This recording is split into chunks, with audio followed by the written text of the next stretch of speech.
And because you're still getting singled out for what you believe, or when people find out what you believe, or just what you hear, coming in from, especially from, from the digital media, it makes you more aware that there are those folks who can't hide who they are. At the beginning of this country, we didn't depend on a strong federal government. We didn't depend on a state government. We were a group of communities, neighbors caring for neighbors. And I can't help but think that, in the years to come, if there is a renewed vibrancy, it will come from what you and I are doing together in the community in which we live.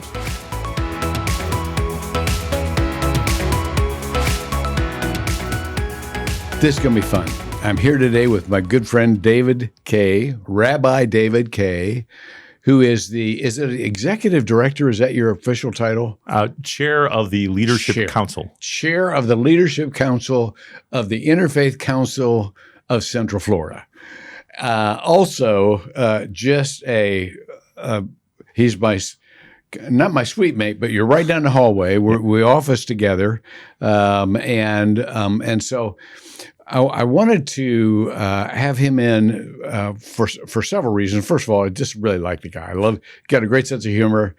Now you got to come up with jokes, but second of all, I'm very interested in, as we approach this election cycle, in getting different perspectives that come out of different traditions, especially faith traditions, of some of the constituents of Central Florida. What is our community like? What is our population like? So I'm going to start out with a question that people wonder, but nobody would ever ask you this, I suspect. What is a rabbi? Well, the title is actually a very ancient one. It goes back to Talmudic times, so we're going first, second century before the Common Era, and technically the root means master or teacher, but it's a title that's bestowed on someone after sufficient education and sufficient training and sufficient, hopefully, maturity. So it's the clerical title in Judaism, but it doesn't come with any special, anything beyond the fact that you are recognized as a leader in the community. So there is, I shouldn't be saying this because I'll put myself out of work along with all my colleagues, but there is really nothing that a rabbi can do in terms of life cycle and things like that, that a well-educated Jewish layperson can't do. But don't tell anybody. Your secret's safe with me. Right. But so different from like a pastor. A pastor implies you lead a congregation. What percentage of rabbis lead congregations? In my own denomination, I'm ordained in the conservative movement. That's with a capital C. It doesn't mean politics or even theology. Right. There's a wide range of that within the movement. It means we conserve tradition while embracing the modern world. Probably, I would guess probably a little over, well, in my graduating class, I'll do that. In my ordination class, about just under 2/3 served congregations. Okay. The others went to agencies. They went into military chaplaincy. They went into hospital chaplaincy, and they went to college campuses. Okay.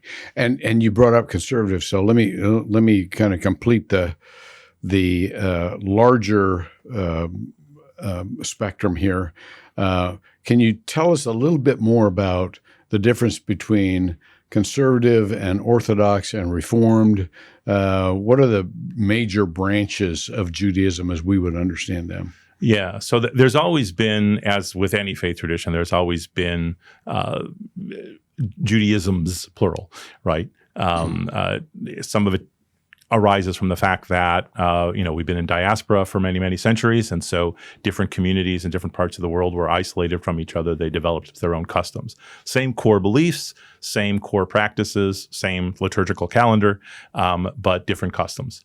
Likewise, gradually there were different interpretations. Still at the core, agreement, but other interpretations. So the major denominations in the United States would be Reform Judaism is the largest, followed by Conservative Judaism, and then Orthodoxy in various forms. The major differences are really how we view history. For my denomination, Judaism lives in history. And so all of the sacred texts are binding on all of us, but we interpret them based on what's been happening in history and what we know now. So, for example, what we knew about electricity 100 plus years ago, 150 years ago, was very limited for clergy. We now know a lot more. There's been a lot more understood in physics, and so our approach to, say, the use of electricity on the Sabbath is very different now than it was 75 years ago. For the Reform movement, the emphasis is on the ethical and moral principles and obligations in Judaism, and the more ritualistic things like dietary laws, those are considered to be voluntary. You can take them on if you'd like to. For Orthodoxy, and of course in all of these I'm way oversimplifying, but for Orthodoxy, Orthodoxy rejects the notion from conservative Judaism that Judaism lives in history, because Judaism is equated with the Torah, with the 5 books of Moses, which is equated with God. And the implication, at least, is if you say Judaism lives in history, then God lives in history. And that's not possible. So those are the major points of disagreement between those 3 denominations. The areas of agreement obviously are far more. And of course, when the chips are down, this is typical of human beings. When the chips are down, those denominational differences don't really matter. Yeah, got you. You mentioned, we were talking a little bit before this, and I've had other conversations with you about your childhood and your upbringing, and you mentioned grew up in Chicago, born in Chicago, but very much a minority, as Judaism is in the world population, very powerful, but very small percentage of people come from that faith tradition, that bloodline. There's a whole thing also between, is Judaism a race? Is it a culture? Is it a religion? And so you can touch on that anywhere as we go along. Sure. But the point is that our main focus for these interviews has been, what kind of values or what kind of perspectives are we going to take into the ballot box when we vote? And there's 2 things that I really would like to have your input on. One is, how important is it that you are and have been a sometimes persecuted, significant minority in the population in which you grew up and in which you now live? And the second one is, how much in your voting mentality does religion weigh? Now, those are 2 huge questions. So you can I'll just fall asleep here, and I'll just relax, and you can take the rest of the program. All right. Yeah, those are the, stop pitching me softballs. So there are a couple of concepts within Judaism that inform that sort of response to secular politics, if you will. One is the notion that it's important to, and this is the direct quote translating from rabbinic Hebrew in the Talmud. It's important to pray for the government, because if it weren't for the government, the people would eat each other. So we need a secular government. We need a good secular government so that people behave themselves, basically, to avoid chaos. The other one is, and this will sound familiar because don't want to upset anybody, but Jesus was a nice Jewish boy and he knew his stuff. The principle is the law of the government is the law, and that's specifically having to do with taxation. And of course, Jesus says, "Render unto Caesar that which is Caesar's, render to God." He's paraphrasing the Talmud. So that's the other aspect of it, is if it doesn't impinge on your belief or those of others around you, then that's the law. And so, we don't say, we reject secular law because, we don't think that comes from God. It is the law, and as long as it doesn't, it's not harmful, then it's our obligation to follow it.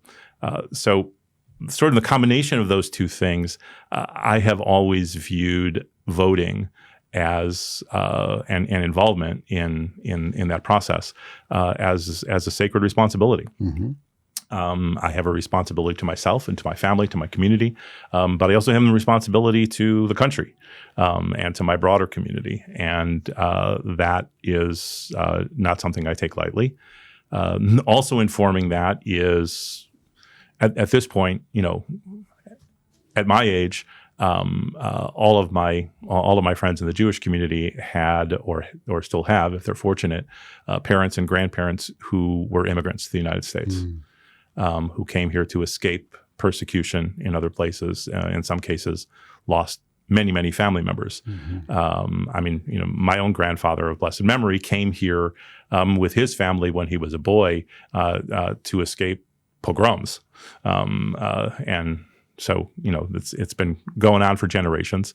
And so there's also a very strong feeling within the Jewish community, even though we are now a couple of generations past that large wave of immigrants.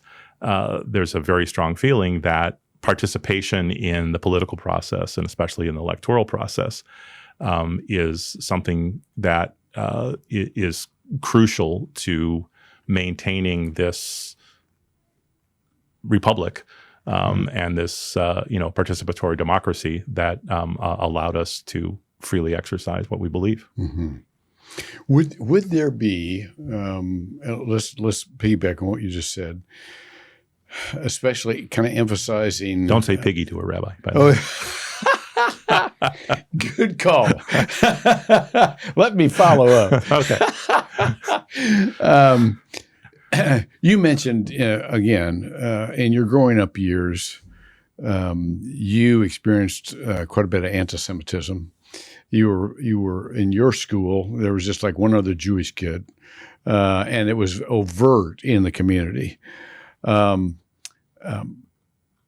When you think of people who have experienced discrimination because of who they are or what they believe, how does that impact, again, when you go into the election cycle, when you think of policies that you would like to see come about, what kind of perspective do you have that an old rich white guy, rich relative being a relative term, but kind of the guy that's been in the majority seat of power brokers would have a different perspective going into the election booth? I think in a way it actually emphasizes for American Jews what our privilege is and is not.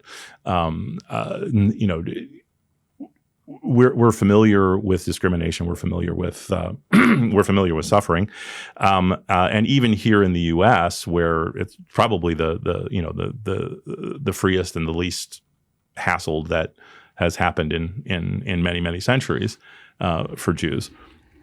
It's still we still recognize that it's easier for us to I won't say to hide our Jewishness, but it isn't necessarily immediately obvious on the street. For certain Orthodox, ultra-Orthodox Hasidic Jews, it's people, that's very recognizable. But for the vast majority of American Jews, probably well over 80%, simply walking down the street, you can't get picked out, right?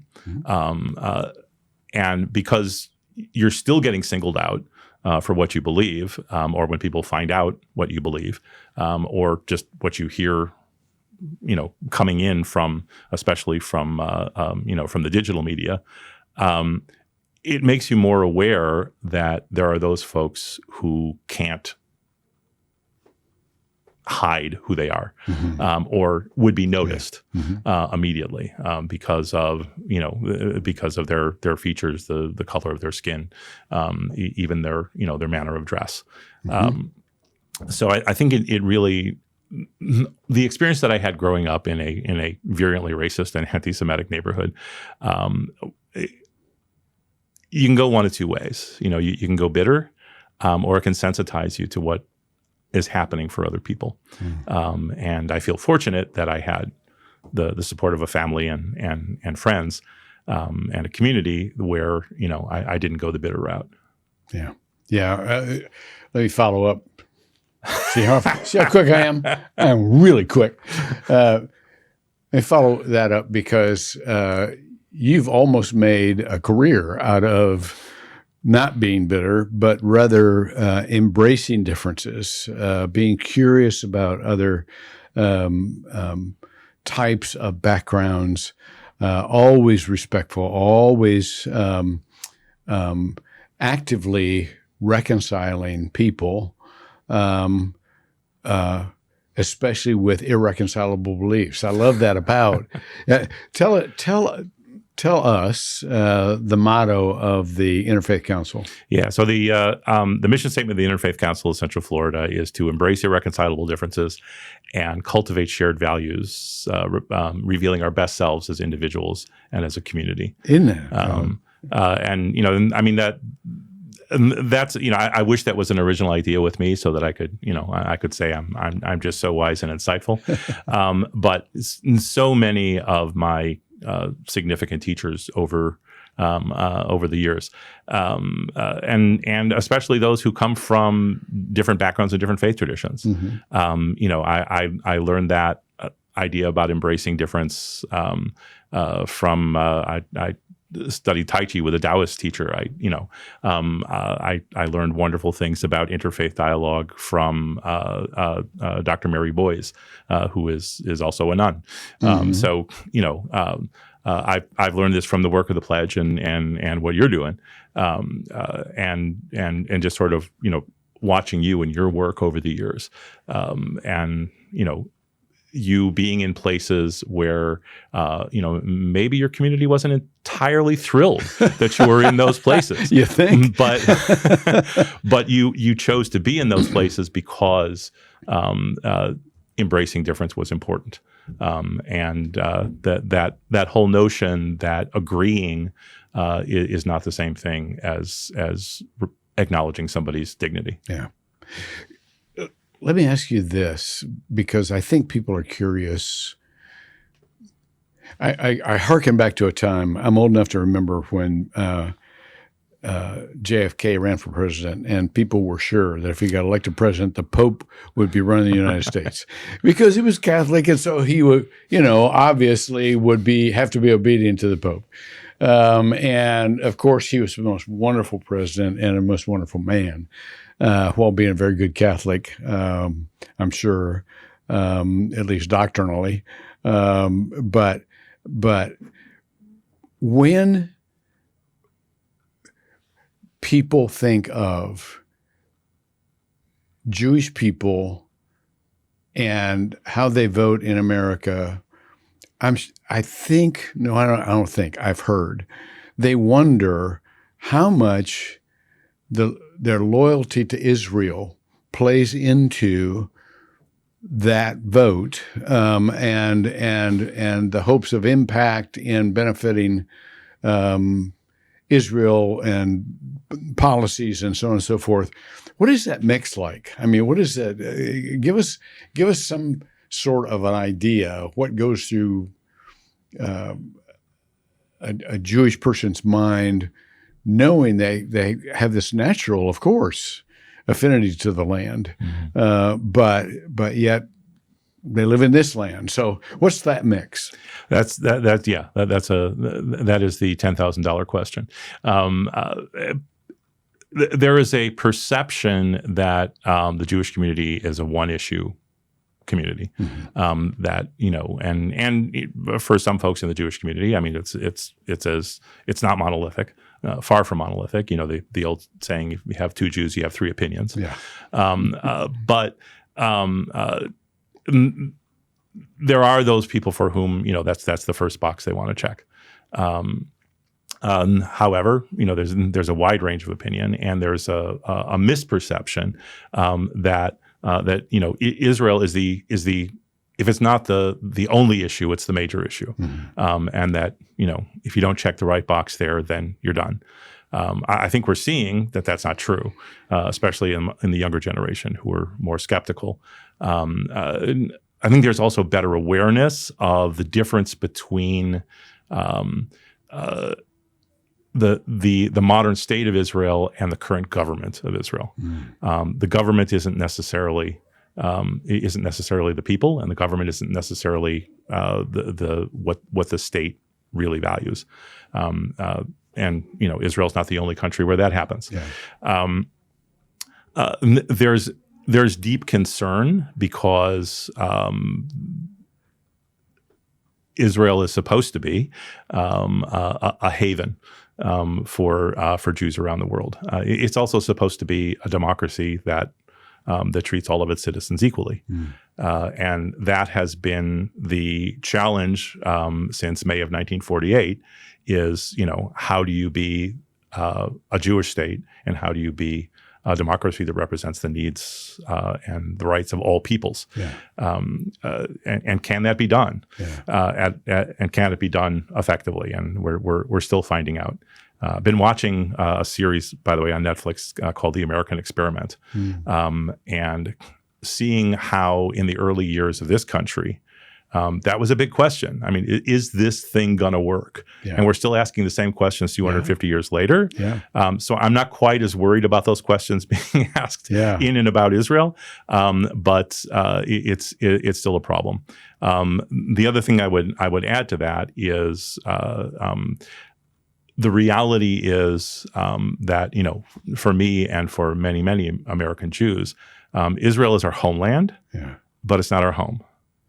We don't live there. We don't vote there. We have family there. We have friends there, but and we have a deep, deep spiritual and national connection. Yeah. But it's not where we live. It's not our home. Yeah. So we also have to be very concerned about what happens in our home. Yeah. And that's why I remember having a meeting with someone who was running for Congress from my district, and she wanted to meet with Jewish leaders. So there were a handful of us who were there, and she just went around the table and said, I just want to before we get anything formal, I just want to get just some general ideas from you. And when they got to me, I said, so often when we talk to politicians, they have this sense that, if they're saying the right things about Israel, then the Jewish community is happy and they're on board. So we have so many other concerns, especially about here where we live in our state and in our country. And she sort of very quietly, she had a stack of papers in front of her, kind of took the papers off the table. And it was like 4 pages on her position on Israel. Oh, wow. I was like, no, I want to know that, but I also want to know about poverty and hunger and homelessness and, and education and all those other things that are important to me as an American. Yeah. You bring up, and we'll bring it to a conclusion here, because I could talk with you all afternoon. I love this. Likewise, my friend. But you bring up that there is a difference between the government and the people. I can remember several years ago visiting Iran, and Iran in I would go in the markets, and they knew I was with a delegation from the U.S. personally because of the guards that were with us. But they would say over and over again, "We love your people, don't like your government," right. And but we love you, and we love the American people. And I didn't say this. I could have said same back at you, But the point is that I've been so thankful for your leadership in this community. This is where we live. And I was very aware of it.